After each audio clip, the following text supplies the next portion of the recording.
Once upon a time, there lived a great king.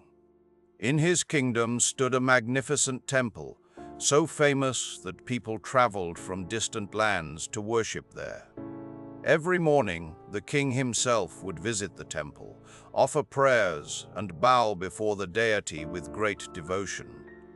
But as he descended the temple stairs afterward, he always saw the same sight: two beggars sitting on either side of the steps.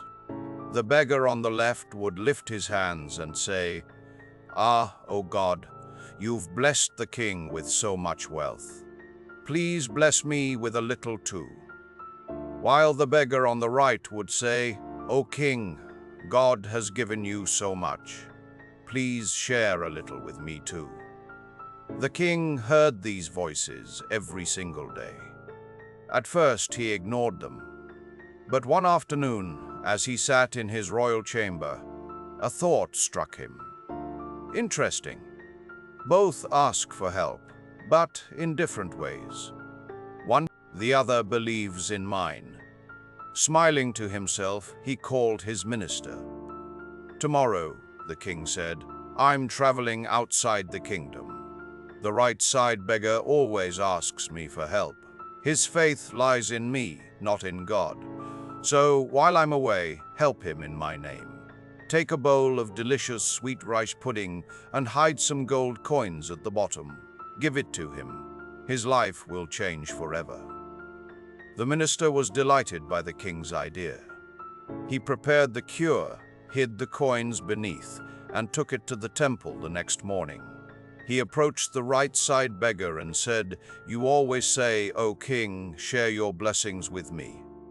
Today the king himself has sent this sweet cure for you." The beggar's eyes lit up with joy. "Ah, finally the king heard my prayers." He began eating the cure greedily, smirking at the other beggar. See, brother? This is what royal food tastes like. You'll never know such sweetness." When he was half done, he arrogantly offered the leftovers to the left side beggar. "Here, take this. You won't ever taste something like this again." The left side beggar smiled gently, took the bowl and said, "I'll eat it later." He carried the bowl home. Later that evening, when he ate a few spoons of the cure, he noticed something glittering at the bottom. Gold coins. Tears filled his eyes. From that day on, he never begged again. Instead, he came to the temple every morning, not to ask, but to thank. When the king returned from his journey, he went to the temple and asked about the beggars. He was surprised to see the left side beggar praying joyfully and the right side one still sitting there, empty-handed.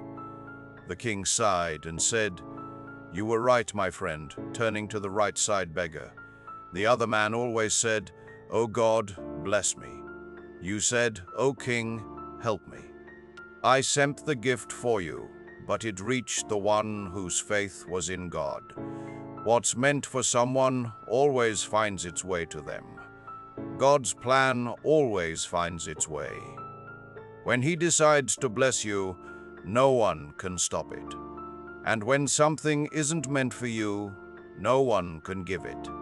So have faith in His timing, not in people.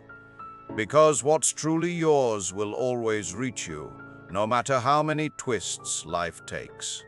So, if you truly believe that what's meant for you will always find you, type God in the comments and let the world know your faith is still alive.